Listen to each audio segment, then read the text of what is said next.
Hello, my name is David Kramer. I'm the Director of Soccer and Business Development for Real Colorado Ed Soccer Club. Today I'll be presenting 11 and under, so players born in 2010, a lot of information on the upcoming programs available at our club starting at 11 and under.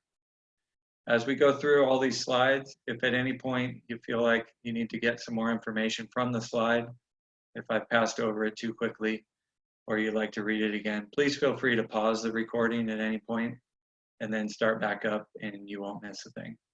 Thank you. We like to start off with this quote, and as you have time to read through it, we want to make sure that we use the sport of soccer for all the kids in our club to not only teach them how to play on the field, but also, probably more importantly, what to do off the field. As you can see there, we want the kids to learn honorably, how to lose gracefully, so it's not always about the wins and the losses. We have to respect authority, work with others, you have to manage your time, and probably the most important thing, especially as parents, we want the kids to stay out of trouble. And we feel these are all life lessons you can learn in the sport of soccer, in a team sport environment, and we try to practice and preach this in our daily life while working with the kids. Here you can see the organizational chart of our club. In the upper half is the soccer operations, and the lower half is our business operations. At any point, you can look through all the various names and positions we have here. You probably recognize some of them. On the far left, Adam Creasy, Ian Richards, Dave Roberts, those are all from our recreational program that probably most of the kids that your kids have interacted with along their pathway through the recreational program. And then you can see we have a girls side competitive program and a boys side competitive program, along with a dedicated goalkeeper director that we hope and feel we can provide quite a bit for the players, the teams, and the coaches throughout the way. So why Real Colorado Ed Soccer? Why are you sitting here listening, viewing our presentation? Probably want to get a lot of information about our club. And hopefully you already know quite a bit if you've been in the club for quite some time. Our club was formed in 1969. We have over 50 years of expertise in child development and the game of soccer. And what we also pride ourselves on as a club is we offer for all levels, all ages of youth, all the way up to age 19, and all abilities. So it's not just all recreational or all competitive. It's a good blend and mix of all levels of soccer players. We also pride ourselves in the whole person approach. Similar, going back to that quote in the previous slide, we want to instill life skills both on and off the field for all the players, coaches, volunteers, and everyone else in our club that we get to interact with. We feel life skills is extremely important, and we can use the game of soccer to accomplish that. So there are 4 areas of our club that we feel very strong about. We're dedicated to it. We value our community. So our community is not only city of Arvada, but the Northwest Denver area, state of Colorado, and the entire soccer community all around the United States and around the world. We have focus on our teams, players, our coaches, our volunteers, and our referees. They all make up what a successful club like Real Colorado Edge is. And we want to make sure we give a lot of attention to all 4 areas to provide the best possible environment for the kids to excel in. Programs we offer in the facilities. We offer year-round leagues, programs, and camps at what we feel are first-class facilities, both outdoor and indoor. We have our own dedicated futsal court and training center that our membership can utilize for various things: trainings, clinics, presentations, team gatherings, coaching education, player education. And that is obviously used quite a bit in the wintertime, but it's also available year-round. Many of you are probably familiar with Stanger Soccer Complex. That is where the good majority of our practices and games will take place. But in addition to that, Long Lake Ranch, which has several lit fields, grass and artificial turf that are used throughout the year, winter, summertime when grass fields are closed, and also during the season with the grass and the artificial turf fields. So we take great pride in knowing that we have quite a bit of quality programs and facilities to offer. In addition to all that, we value player health and safety. It's a big priority. Obviously, being a youth sports organization, the kids make up a good majority of that. We do have a partnership with Children's Hospital of Colorado. They provide year-round medical coverage and educational material. In addition to that, we have a dedicated athletic trainer for our club who is used for player evaluations, consultations, is out at practices, game day coverage on Saturdays out at Stanger, tournament coverage, camps and events, which is a huge bonus for when kids get any injuries or questions along the way through their soccer playing on the field. All of our coaches, volunteers as well, will go through extensive background checks. They'll go through concussion testing, and in addition to the National U.S. Center Safe Sport, which is a organization that tracks and monitors all coaches and volunteers throughout the year, as well as we have to go through extensive coaching, online seminars, and learning environment to make sure that all the coaches are in line with what's best for the child that they work with. Our club core values, as you can see there, respect, class, and excellence. And that's something our staff, starts with our staff, we try to preach and live ourselves by every single day. We want that to trickle down to our coaches, to our volunteers, through our board of directors, into the players, into the teams. And we want to make sure we do all that with respect, with a lot of class and a lot of excellence, striving for excellence that we work through on a daily basis. This pyramid here, you can see the player pathway. Your child would be just coming from that 9 to 10U Academy Select or Recreational program at Edge, and we're now venturing into that yellow area, which is our 11 and 12-year-old competitive and recreational program. At this age, the kids will go from previously playing 7 versus 7 to now 9 versus 9. And that's the part of the pyramid. You can see above them as we get older, that's 11 versus 11, 13 through 19-year-olds. And then we also strongly encourage kids to move on, not only to participate in college, to play in college, but we also have several former players that play in the adult program and to continue their soccer education and development along the way. We have this age group pyramid. As you can see, we're in that 9 to 12, U9, U12 category, just getting out of that motor skill development, diving into the technique and skill development, which you'll see is a big emphasis as they continue into that 11 and under program. We'll start introducing individual tactics, 1 versus 1, possibly 2 versus 2 tactics. But overall, we wanted to make sure everyone sees this. You can see the very top is team tactics. That's what the oldest kids, high school age kids, will spend a lot of their time on. But for those 11-year-olds that we're talking about moving forward for this presentation, still there's going to be a heavy influence on the technique and skill development.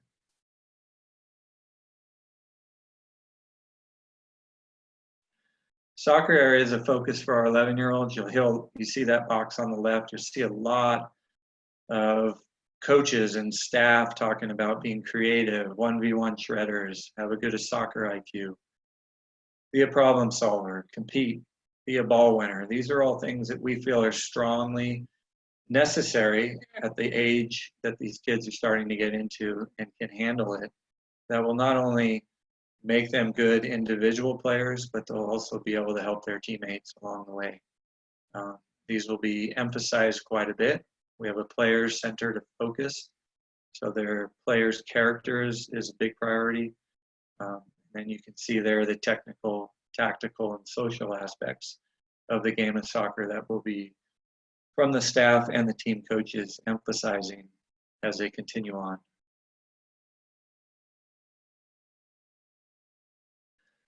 So the big question now, what happens next at 11 and under? So again, for players born in 2010. At Real Colorado Edge, we have two programs. We have a recreational program and we have a competitive program. Under competitive program, we have two tiers. One is in line called competitive and the other one is intermediate. And we'll get to that here in the next few slides.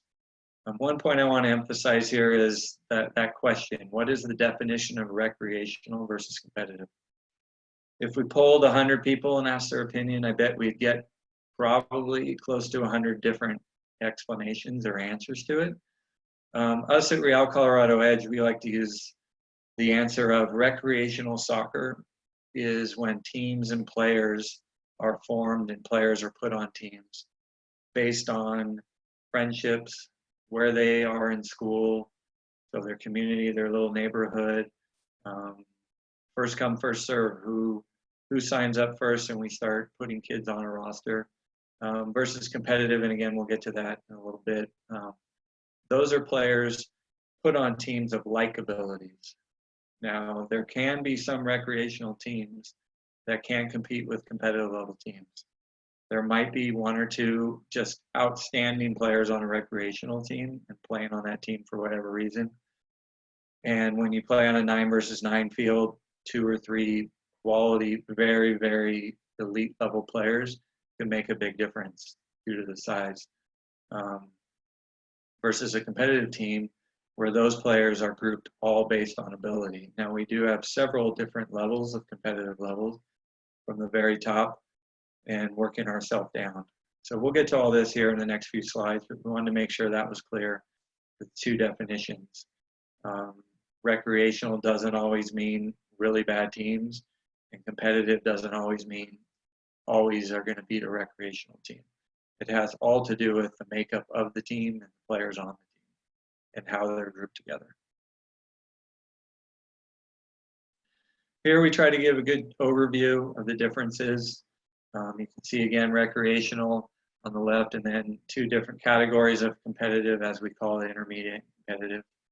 The coach, again, you can spend a little time to read through this, but the coach on the rec side is purely volunteer, someone we ask to join, and usually ends up it's someone coaching their own child on the team. On the competitive program, both intermediate and competitive, it's a coach with a coaching license who's been through experiences and licensing or is working towards it. Again, you can see the difference in the season lengths. They vary as from recreational all the way up to competitive, how many days a week you practice. The last category there, the approximate contact days per season. That's to explain that's days that a player and or team will be with the coach. It could be for practice, it could be for a game, it could be for a meeting, it could be for a tournament. So that's the definition of that. You can see at the recreational level, and a lot of that has to do with the number of weeks and the number of practices per week through that season. And you can kind of do the math as you go through it as to how many times in a season you'll be in contact with your coach. Next slide here continues on. You can see with tournaments, out-of-state travel. I want to make a note there on the far right with traditionally our selected United teams have traveled out of state due to various circumstances that we're all encountering now with COVID and the economy and finances and a lot of unknowns coming up. As a club, we're taking the stance. There's going to be none or very limited travel for 2021 seasons here coming up for the fall of 20, spring of 21.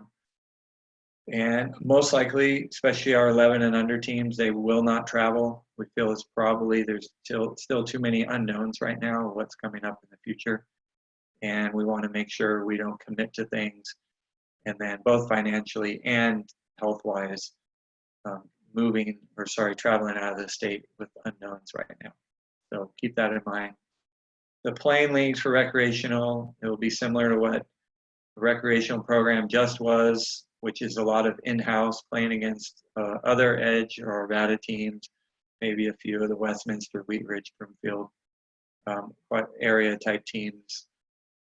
As you go up in the competitive level, the intermediate can continue in a Front Range league, so a little bit more Denver Metro, or most likely it's in our state Centennial League. And then at the competitive level, you can be a Champions League or a state Centennial League. For all three programs here, you can see 11 and 12-year-olds, they all play 9 versus 9. That is a standard around the whole United States. Regardless of level of play, they'll all play 9 versus 9. Next up, how players are placed on a team. I touched on this a little bit earlier with that question. But for recreational, there are no tryouts. Players are just put on a team based on availability of teams and roster sizes. In the competitive program, yes, we do have tryouts or player placement, depending on what you call it or how it's written out. And we'll get to those here in the next few slides on that process. But keep in mind, for that intermediate program, if we have any current recreational teams that wish to stay fully intact with their coach, but want to get a little bit more into that competitive level and assistance, please contact one of our directors, and those contacts are at the end of this presentation, to ask a little bit more, because we do have a couple teams in our competitive program that are intact. They came over from a recreational team and continued on. The player commitment, recreational is seasonal, so you can play fall or the spring, or you can play both. It's up to you. Competitive program, it's a year-round commitment. You do and can play other sports. Again, we'll get to that a little bit later, but it is a year-round 12-month commitment. You can see the registration fees there. You can see the tournament costs. Those are pretty standard across the board. And that's the entry fee. It's based on what the tournament charges divided by the number of kids that are participating in that tournament. And then the uniform, it's used approximately for 2 years. You can get a little bit more out of it. Most of the time you get a little less, just because the kids grow and end up wearing their uniform all the time. Get stains on it, rips. It tends to be part of their wardrobe set for quite a while.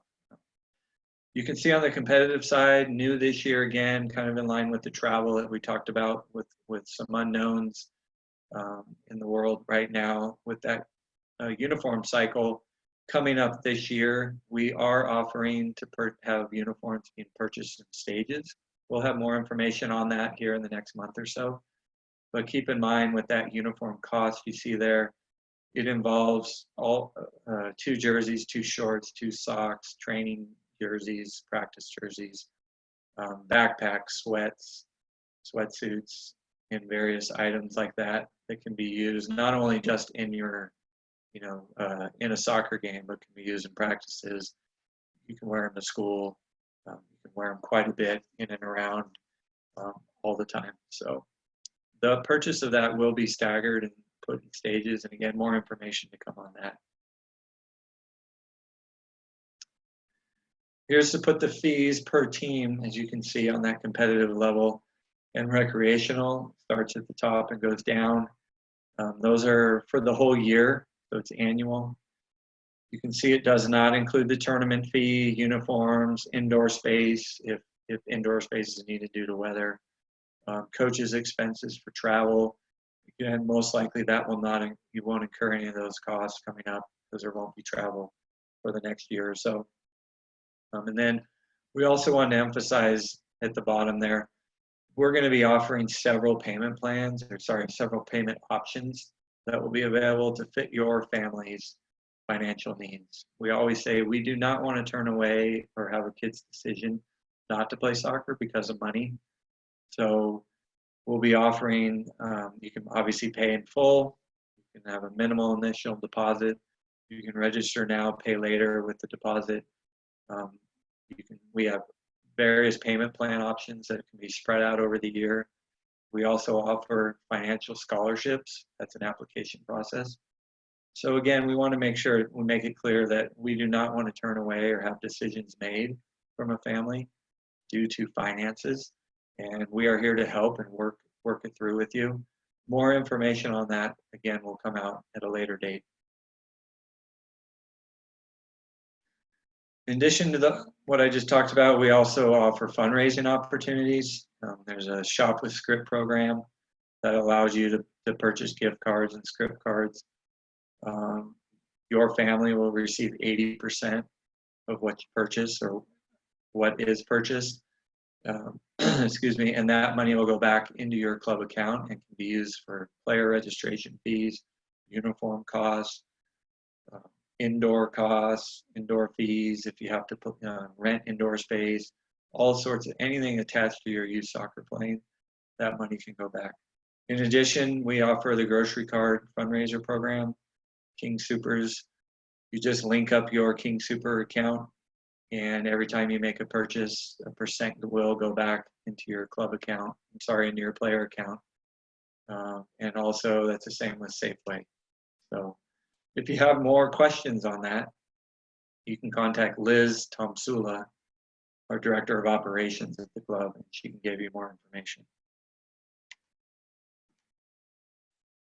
So decisions and what's next.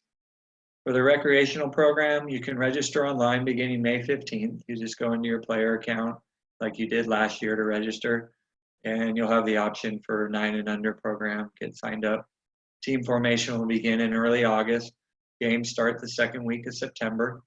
And Adam Creasy, our Director of Recreational 9 and older program, he can be contacted at any point. You see his email there.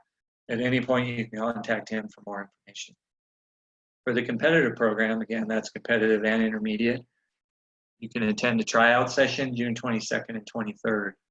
Again, additional information on the next slides. We'll go a bit more into detail on the competitive program.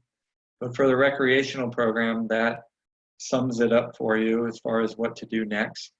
And again, please contact Adam Creasy with any questions you may have, and he can help answer all those for you. So for the 11 and under tryouts coming up, they're scheduled right now for Monday and Tuesday, June 22nd and 23rd. They'll be at Stanger Soccer Complex or Long Lake Ranch. We still need to get our permits from Apex, City of Arvada, and they're waiting to hear again with the guidelines going on due to the COVID, which complex we'll be able to access. Boys will be at 4:30, girls will be at 6:30. We strongly recommend you attend both days. It's not the end of the world if you don't attend both days, but we please ask you contact the appropriate gender director, so the boys side or the girls side, and let them know if there's a day that you're not going to be able to make it, so the staff can have that in the notes. This is probably the next big one, is up-to-date information on tryouts can be found on our website in the tryout section. That's at the top of the website in the tryout tab, because we'll have several updates coming along the way closer to that June 22nd time. Player assessment, so how do we look at the players? This is done throughout the 10U season by our staff, by coaches. We also ask recreational coaches for their feedback on players. And again, that little side note there, obviously with this past spring season, 2020 season getting canceled, it's going to be a bit more difficult and challenging, but we do have recollection from the fall under 10 and under season with some feedback hopefully in our notes on that as we move forward. But we also are going to try our best to get some June programming free of charge to our membership and for anyone else who's interested in the club, and we'll be sending out more details on that when we have them available. If there's any players from outside of Edge, we always encourage anyone interested in our club to come check us out and to be part of our club. At some point, all the kids in our club had to join us. Could have been at age 3 or 4, it could have been at age 7 or 8, it could be at age 14 or 15. We more than welcome any player that wants to come in and fit into a program that's best for them and their family. So if you're from outside of Edge, we just recommend you contact a director of coaching ahead of time so we can get a bit more information on you. and make sure we can answer any questions for you prior to the tryout.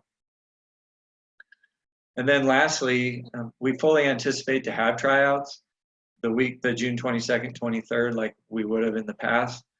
But with the uncertainty of the government and health guidelines that we're unsure of right now in June, if need be, we will adjust and the ultimate goal is to make sure we ensure a safe and healthy environment for the kids and coaches. Again, up-to-date information and any necessary changes will be communicated via emails, our social media platforms, and our tryout section on the website. And then lastly, please make sure you register for tryouts online. That will become available May 15th. It is free of charge. It's no commitment to the club. It just gets your name, your player's name, their information, date of birth, and most importantly, contact information. So we can get in touch with you with any updated stuff, as well as when the trial period's over on which team for placement for your child. So please make sure you register online prior to tryouts. Again, that's free of charge. The 11 and under tryout, what does it look like? There'll be a player check-in area. During the tryout, there'll be a technical warm-up in the beginning, small-sided games, which can be 3 versus 3, 4 versus 4, all the way up to 9 versus 9. You'll see plenty of coaches and staff out on the fields. And all we ask is please to make sure the parents stay away. We like to put that funny picture in there on the right, Will Ferrell in a kicking and screaming movie, screaming and yelling. And as you can see, you can get the point there. We want the tryout environment to be as stress-free for your child as possible.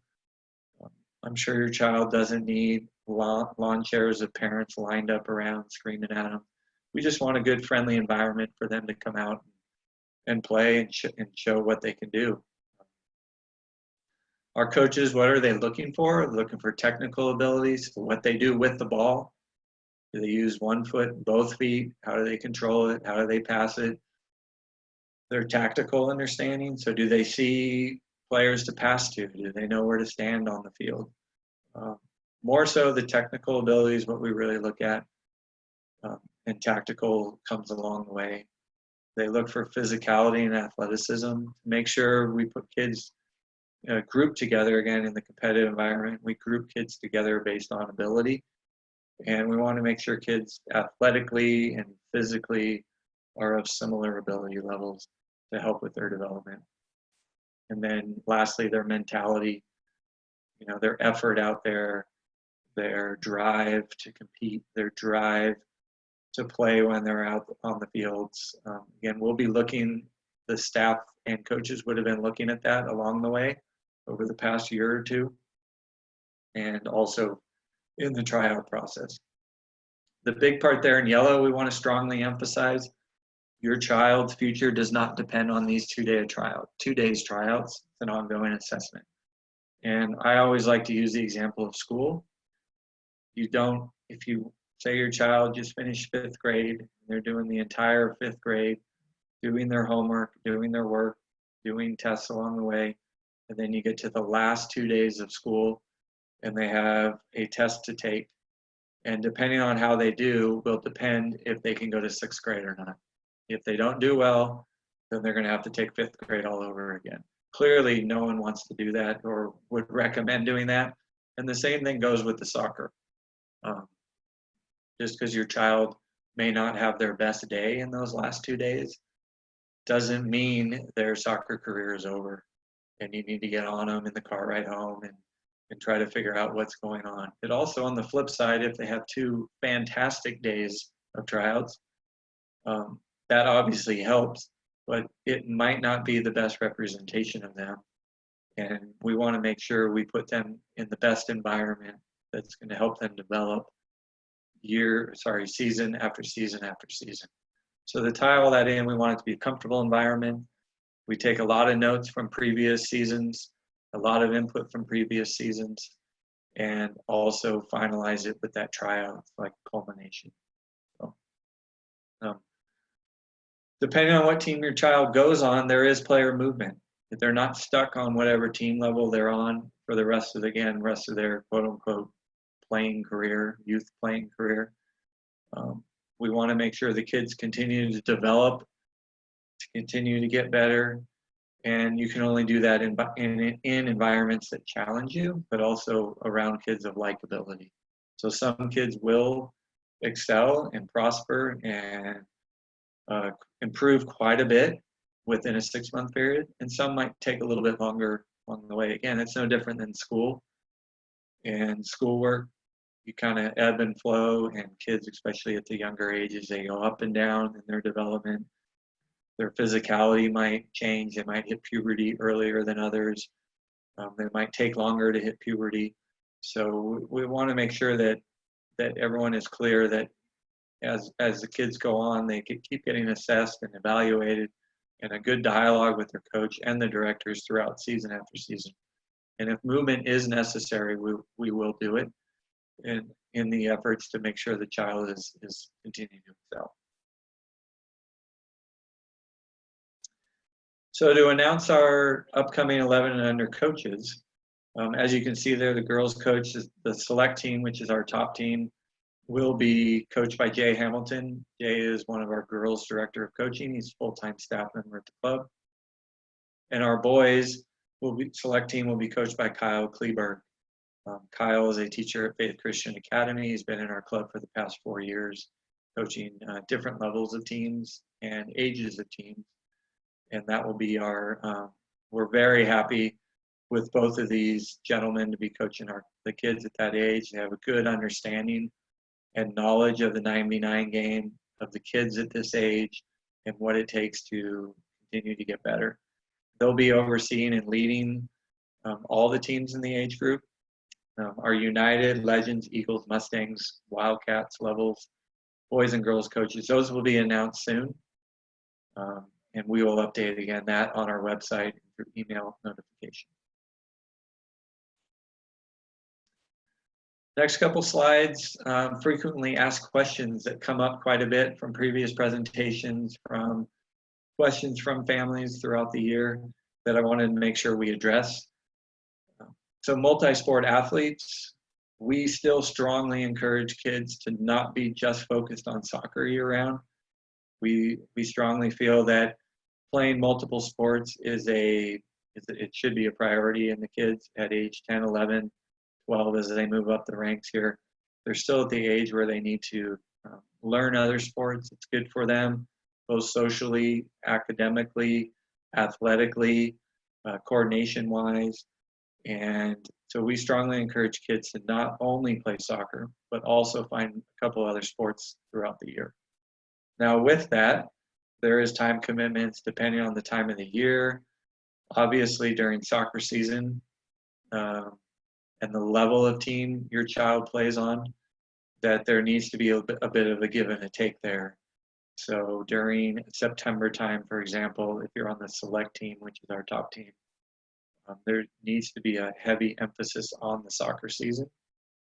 Whereas in December, let's say they choose to play basketball and the soccer season is limited, especially not playing outdoor. We're well aware of that, and we strongly encourage that basketball would take priority.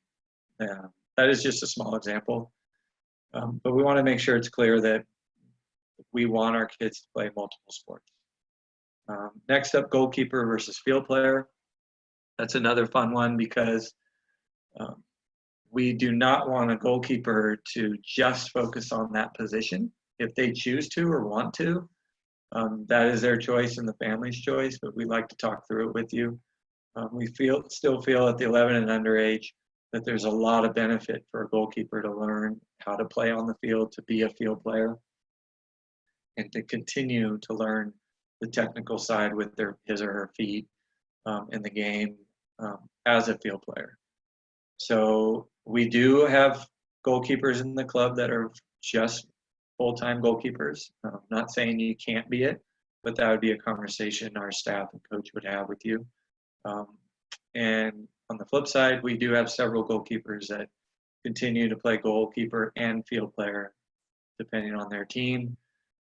They might have a couple other goalkeepers and field players like that who like to play both, so they might split a half in a game or play one full game in goal as a goalkeeper and then maybe take the next two as a field player. It pretty much is a team by team, case by case situation.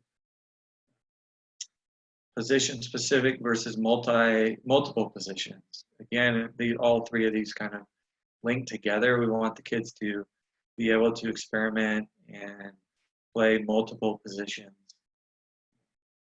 Again, as you get a little bit older, you might get more as I'm going to be a attacking player versus a defensive player. But if you are a defensive player, you might play out on the outside defender. You might play as an inside defender. You might play left side, right side. You might play as a defensive midfielder. And the same could be said for attackers. It's pretty rare that we'll have a all-out attacking center forward also play as a right defender. Routinely, it might happen throughout the season, but not on a regular basis. But we will have kids, again, they might be a center forward, play as a right wing, right forward, play as a central midfielder, again, more in attacking positions, or vice versa as a defensive type player as they move on. Roster sizes, so the teams are 9 versus 9. They play 9 versus 9 on the field. So we don't have a hard set rule on how many, but we look generally, most of our teams have between 12 and 14 players. For 9 to play, that leaves you 3 to 5 substitutes. And that can be all dependent on, obviously we hate to have it, but injuries.